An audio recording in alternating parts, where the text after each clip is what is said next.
Hello everyone, मैं हूं अनवर और आज के इस लेक्चर में हम बात करेंगे व्हाइल लूप्स की और नेस्टेड लूप की, जिसमें हम जानेंगे व्हाइल लूप्स क्या है और नेस्टेड लूप क्या है। और इसके अलावा हम इनके सिंथैक्स के बारे में जानेंगे, इनके फ्लो चार्ट के बारे में जानेंगे और दोनों की एक एक एग्जाम्पल की हेल्प से इनके वर्किंग प्रोसीजर के बारे में जानेंगे कि यह कैसे वर्क करते हैं। तो गाइज़ प्लीज़ इस वीडियो को लास्ट तक देखें ताकि आपके ये दोनों टॉपिक अच्छे से समझ में आए।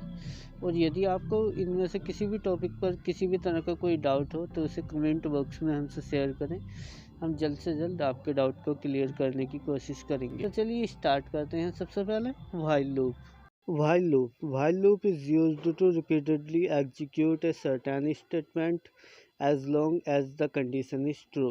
मतलब while loop का प्रयोग हम किसी स्टेटमेंट को बार बार एग्जीक्यूट कराने के लिए प्रयोग करते हैं जब तक कि दी गई कंडीशन ट्रू रहती है। मतलब while लूप फॉर लूप की तरह ही है। जैसे कि फॉर लूप में हम किसी स्टेटमेंट को दी गई कंडीशन तक एग्जीक्यूट कराते थे, ठीक इसी तरह से व्हाइल लूप में भी हम किसी दी गई कंडीशन को एग्जीक्यूट कराते रहते हैं जब तक कि दी गई कंडीशन ट्रू रहती है। मतलब जब तक कंडीशन ट्रू रहेगी वह स्टेटमेंट बार बार प्रिंट होता रहेगा या एग्जीक्यूट होता रहेगा। When condition is false the program stops repeating the body of while loop. और जब कंडीशन फॉल्स हो जाएगी तो प्रोग्राम व्हाइल लूप की बॉडी को रिपीट करना बंद कर देगा।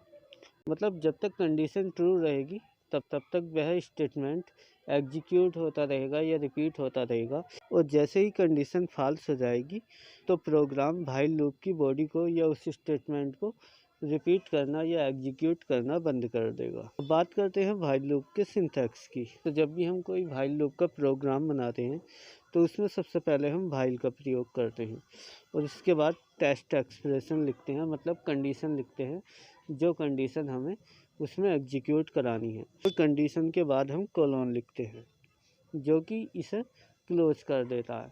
और हर एक व्हाइल लूप के प्रोग्राम में कोलोन लगाना ज़रूरी है। मतलब टेस्ट एक्सप्रेशन या कंडीशन के बाद कोलोन लगाना ज़रूरी है। और फिर उसके बाद न्यू लाइन में हम इंडेंटेशन देकर व्हाइल लूप की बॉडी लिखते हैं, यानी कि जो स्टेटमेंट हम एग्जीक्यूट कराना चाहते हैं उसे लिखते हैं। और उसे लिखने के बाद जब हम प्रोग्राम को रन करते हैं तो वह स्टेटमेंट दी गई कंडीशन तक एग्जीक्यूट होता रहता है। व्हाइल लूप को और अच्छे से हम आगे दी गई एग्जाम्पल की हेल्प से जानेंगे। अब हम इसके फ्लो चार्ट के बारे में जानेंगे। तो हमने व्हाइल लूप की डेफिनेशन और सिंथैक्स के बारे में तो जान लिया है। अब हम इसके फ्लो चार्ट की हेल्प से इसके वर्किंग प्रोसीजर को और अच्छे से जानेंगे। तो जैसे कि यहाँ पर इसका फ्लो चार्ट दिया हुआ है, सबसे पहले हम लूप में एंटर करेंगे और उसके बाद इंटरप्रेटर एक्सप्रेशन को या कंडीशन को चेक करेगा। यदि एक्सप्रेशन ट्रू होता है तो यह बॉडी ऑफ व्हाइल लूप पर पहुंचेगा, यानी कि व्हाइल लूप की जो बॉडी होगी उस पर पहुंचेगा और उसे एग्जीक्यूट करा देगा। और फिर वापस एक्सप्रेशन को चेक करेगा। यदि एक्सप्रेशन फिर ट्रू होता है तो फिर बॉडी ऑफ व्हाइल लूप को एग्जीक्यूट करेगा, यानी कि व्हाइल लूप की बॉडी को एग्जीक्यूट करेगा और फिर कंडीशन को चेक करेगा। मतलब जब तक कंडीशन ट्रू रहेगी तब तक यह इसी तरह के लूप को फॉलो करेगा। मतलब एक्सप्रेशन या कंडीशन को चेक करेगा और जैसे ही कंडीशन ट्रू होगी तो व्हाइल लूप की बॉडी को एग्जीक्यूट करेगा, फिर कंडीशन को चेक करेगा और फिर यदि कंडीशन ट्रू होगी तो फिर व्हाइल लूप की बॉडी को एग्जीक्यूट करेगा और फिर कंडीशन पर पहुंच जाएगा। यदि किसी टाइम कंडीशन या एक्सप्रेशन फॉल्स होता है तो वह जो है एग्जिट हो जाएगा। मतलब प्रोग्राम जो है टर्मिनेट हो जाएगा या प्रोग्राम एग्जीक्यूट होना बंद हो जाएगा। तो गाइज हमने व्हाइल लूप की डेफिनेशन, इसके सिंथैक्स और फ्लो चार्ट के बारे में तो जान लिया है। अब एक एग्जाम्पल की हेल्प से हम इसके वर्किंग प्रोसीजर को और अच्छे से जानेंगे कि व्हाइल लूप कैसे वर्क करता है। तो जैसे कि यहाँ पर एग्जाम्पल दिया हुआ है, सबसे पहले दिया हुआ है n = 1। तो यहाँ पर n एक वेरिएबल है जिसके अंदर 1 वैल्यू स्टोर की गई है। तो यहाँ पर 1 जो है इनिशियल वैल्यू है, मतलब स्टार्टिंग वैल्यू है। हमें यहाँ से वैल्यू को जो है स्टार्ट करना है। उसके बाद लिखा हुआ है व्हाइल n <4। तो यहाँ पर हम व्हाइल लूप का प्रयोग कर रहे हैं तो इसलिए यहाँ पर हमने व्हाइल का प्रयोग किया हुआ है और ब्रैकेट के अंदर n <4 लिखा हुआ है जो कि कंडीशन है। इसका मतलब है कि n की वैल्यू जो है 4 से कम रहनी चाहिए, और फिर कोलोन के द्वारा हमने इसे क्लोज कर दिया है। यदि हम कोलोन नहीं लगाएंगे तो प्रोग्राम में एरर आ जाएगी, कोलोन लगाना ज़रूरी है। फिर उसके बाद हमने इंडेंटेशन मतलब स्पेस या टैब देकर लिखा है प्रिंट ब्रैकेट में डुअल क्यूटो के अंदर number is dual Quito close plus str_n और फिर ब्रैकेट बंद। तो यहाँ पर प्रिंट फंक्शन जो है कंप्यूटर की स्क्रीन पर आउटपुट देने के लिए प्रयोग होता है। और यहाँ पर डुअल क्यूटो के अंदर लिखा हुआ है नंबर इज़, तो यह जो है स्ट्रिंग कंप्यूटर की स्क्रीन पर शो होगी। और फिर हमने प्लस str लिखा हुआ है, तो क्योंकि यहाँ पर हम वेरिएबल भी यूज करेंगे इसी प्रिंट फंक्शन के अंदर, तो इसलिए हमने प्लस लिखा है और फिर str_n लिखा है। तो यहाँ पर हम इसे स्ट्रिंग के रूप में ले रहे हैं, यानी कि हम वेरिएबल को स्ट्रिंग के रूप में ले रहे हैं, तो इसलिए हमने str लिखा है यानी स्ट्रिंग लिखा है। और n जो है वह वेरिएबल है जो हमने ऊपर डिक्लेयर किया था। फिर इसके नीचे लिखा हुआ है n = n+1, मतलब n की वैल्यू जो है वह एक के द्वारा बढ़ती जाएगी। जैसे कि इनिशियल वैल्यू कितनी है 1, तो n = 1+1 यानी कि 2 हो जाएगी। तो फिर n की वैल्यू 2 पहुंच गई, तो फिर हो जाएगा n = 2+1 यानी कि 3। तो यह जो है n की वैल्यू को बढ़ाता जाएगा, मतलब पहले 1 रहेगी, फिर 2 रहेगी, फिर 3 रहेगी। और यहाँ पर जो है कंडीशन दी हुई थी n < 4, यानी कि n की वैल्यू जो है 4 से कम रहनी चाहिए। तो यह जो है 3 तक रहेगी। तो जब हम इस प्रोग्राम को रन करेंगे तो यह आउटपुट देगा। पहले तो यह स्ट्रिंग लिखी हुई आएगी कि नंबर इज़ कोलोन, और फिर नंबर लिखे हुए आएंगे जो हमने प्लस str_n के द्वारा प्रिंट कराने हैं, जो कि n वेरिएबल के अंदर स्टोर है। तो n की फर्स्ट वैल्यू 1 रहेगी क्योंकि n की इनिशियल वैल्यू 1 है, और अगली वैल्यू 2 हो जाएगी क्योंकि हमने यहाँ पर लास्ट में एक्सप्रेशन लिखा है n = n+1, मतलब n = 1+1 यानी कि 2। और फिर अगली वैल्यू हो जाएगी n = 2+1 यानी कि 3। तो कंडीशन है 4, तो n < 4 यानी कि n की वैल्यू 4 से कम रहनी चाहिए। तो इसलिए आउटपुट आएगा number is 1, number is 2, number is 3। तो गाइज़ उम्मीद है कि अब आप भाई लूप के बारे में अच्छे से जान गए होंगे। और गाइज़ यदि आपको इसमें कोई डाउट है तो आप कमेंट बॉक्स में हमसे अपने डाउट शेयर कर सकते हैं। हम आपके डाउट को जल्द से जल्द क्लियर करने की कोशिश करेंगे। और गाइज़ अब हम जानेंगे नेस्टेड लूप के बारे में। तो चलिए स्टार्ट करते हैं। Nested loop defined within another loop is known as nested loop. मतलब जब किसी एक लूप के अंदर कोई दूसरा लूप डिफाइन होता है तो वह नेस्टेड लूप कहलाता है। मानो ये हमारे पास एक फॉर लूप है, हम किसी फॉर लूप पर वर्क कर रहे हैं और हमें उसी लूप के अंदर एक दूसरा फॉर लूप बनाने की ज़रूरत पड़ गई, तो हमने उसी फॉर लूप के अंदर एक दूसरा फॉर लूप बना दिया। तो जो हम दूसरा फॉर लूप लिखेंगे वह नेस्टेड फॉर लूप होगा। यानी जब हम पाइथन में कोई पैटर्न बनाते हैं तो उसमें हम 2 लूप का प्रयोग करते हैं, एक आउटर लूप, एक इनर लूप। तो आउटर लूप जो है वह लूप होता है, और जो इनर लूप जो होता है वह नेस्टेड लूप होता है, क्योंकि वह आउटर लूप के अंदर नेस्टेड हुआ है या लिखा हुआ है। Nested loop are those loop that are nested inside an exciting loop. मतलब नेस्टेड लूप्स वह लूप्स होते हैं जो किसी पहले से ही लिखे हुए लूप के अंदर नेस्टेड होते हैं या स्थित होते हैं। Nested loops are the body of another loop. मतलब नेस्टेड लूप जो होते हैं वह किसी अदर लूप की बॉडी होते हैं, क्योंकि वह किसी अन्य लूप के अंदर लिखे हुए होते हैं, इसलिए वह दूसरे लूप की बॉडी होते हैं।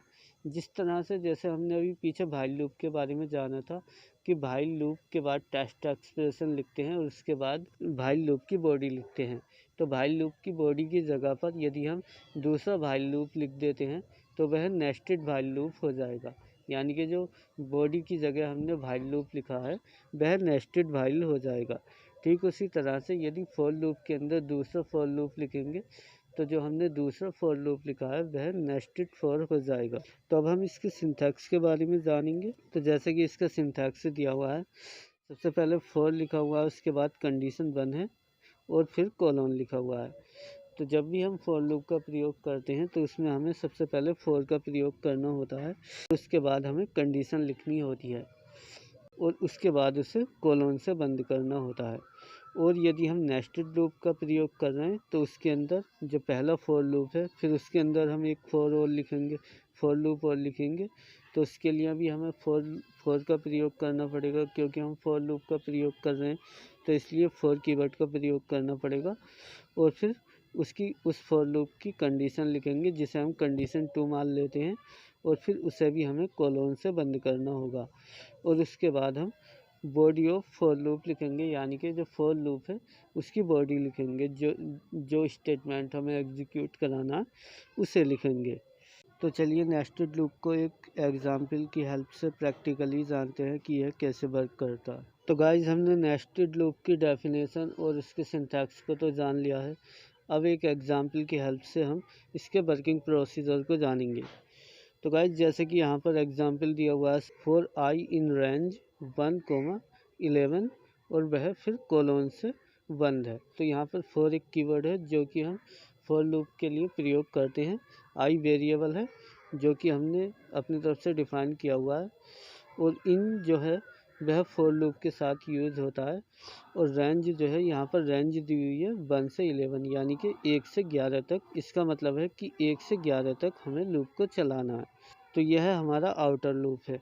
अब इसके नीचे फिर इंडेंटेशन लगाकर एक दूसरा फॉर लूप लिखा हुआ है जो कि है फॉर जे इन रेंज 1,11। तो यहाँ पर भी हम फॉर लूप का प्रयोग कर रहे हैं, तो इसलिए यहाँ पर भी फॉर का प्रयोग किया हुआ है। तो यहाँ पर हमारा वेरिएबल चेंज है, यहाँ पर ऊपर के में यानी कि आउटर लूप में आई था, लेकिन यहाँ पर जे है। और इन जो है फॉर लूप के साथ यूज़ होता है, तो इसलिए इन प्रीडिफाइन कीवर्ड है। और रेंज दी हुई है 1 to 11, यानी कि 1 से 11 तक लूप इटरेट करेगा। यह हमारा नेस्टेड लूप। फिर इंडेंटेशन देकर लिखा हुआ है print I into J comma end equal double quote. Print function का प्रयोग हम कंप्यूटर की स्क्रीन पर आउटपुट देने के लिए करते हैं। और फिर उसके बाद लिखा हुआ है आई इंटू जे। तो आई एक वेरिएबल है जो कि आउटर लूप का वेरिएबल है, और जे इनर लूप का वेरिएबल है, यानी कि आई और जे को दोनों को मल्टीप्लाई करेंगे। तो आई की वैल्यू है 1 से 11 तक, यानी कि 1 से 11 तक, और जे की भी वैल्यू 1 से 11 तक है। तो इस कंडीशन में क्या होगा, आई के प्रत्येक नंबर की, यानी कि एक एक नंबर की करके जे के प्रत्येक नंबर से मल्टीप्लिकेशन होगी। जैसे आई की पहली वैल्यू है 1, तो 1 का जो मल्टीप्लिकेशन है वो जे के प्रत्येक नंबर, यानी कि 1 2 3 4 5 6 7 8 9 10 तक होगा। और फिर आई की अगली वैल्यू हो जाएगी 2, तो 2 की जे के प्रत्येक नंबर 1 2 3 4 5 6 7 8 9 10 तक मल्टीप्लिकेशन होगी। मतलब आउटर लूप का एक एक नंबर नेस्टेड लूप के प्रत्येक नंबर से मल्टीप्लाई करेगा। फिर उसके बाद कोमा लगा के एंड लिखा हुआ है, और डबल क्यूटो के अंदर ब्रैकेट है। तो एंड का प्रयोग हमने इसलिए किया है ताकि यह कॉलम में आए, यानी कि कॉलम के रूप में आ जाए। और डुअल क्यूटो के अंदर स्पेस इसलिए दिया ताकि हर एक कॉलम के बीच में थोड़ा स्पेस आ जाए। और फिर नीचे लिखा हुआ है प्रिंट ब्लैंक दिया हुआ है, जो कि ब्लैंक लाइन को प्रिंट करेगा। तो जब हम इस प्रोग्राम को रन करेंगे तो यह 1 से 10 तक की टेबल को कंप्यूटर की स्क्रीन पर आउटपुट के रूप में देगा। तो उम्मीद है कि आप इसे अच्छे से जान गए होंगे। यदि आपको इसमें कोई डाउट है तो कमेंट बॉक्स में हमसे अपना डाउट शेयर कीजिए। हम जल्द से जल्द आपके डाउट को सॉल्व करने की कोशिश करेंगे। तो गाइज़, आई होप अब आप जान गए होंगे व्हाइल लूप क्या होता है, इसका सिंटैक्स क्या होता है, और इसके फ्लो चार्ट कैसा होता है, और एग्जाम्पल की हेल्प से आप इसके वर्किंग प्रोसीजर को जान गए होंगे। और इसके अलावा आपने नेस्टेड लूप की डेफिनेशन और उसके सिंटैक्स के बारे में जान लिया होगा, और इसके एग्जाम्पल की हेल्प से उसके वर्किंग प्रोसीजर के बारे में जान गए होंगे कि नेस्टेड लूप कैसे वर्क करता है। तो गाइस, यदि आपको इनमें से किसी भी टॉपिक पर किसी भी तरह का कोई डाउट है तो कृपया कमेंट बॉक्स में हमसे अपना डाउट शेयर करें। हम जल्द से जल्द आपके डाउट को क्लियर करने की कोशिश करेंगे। और गाइस, यदि अभी तक आपने चैनल को सब्सक्राइब नहीं किया है तो चैनल को सब्सक्राइब कर दें, ताकि जब भी हम कोई नई वीडियो अपलोड करें तो उसका नोटिफिकेशन सबसे पहले आपके पास पहुँचे।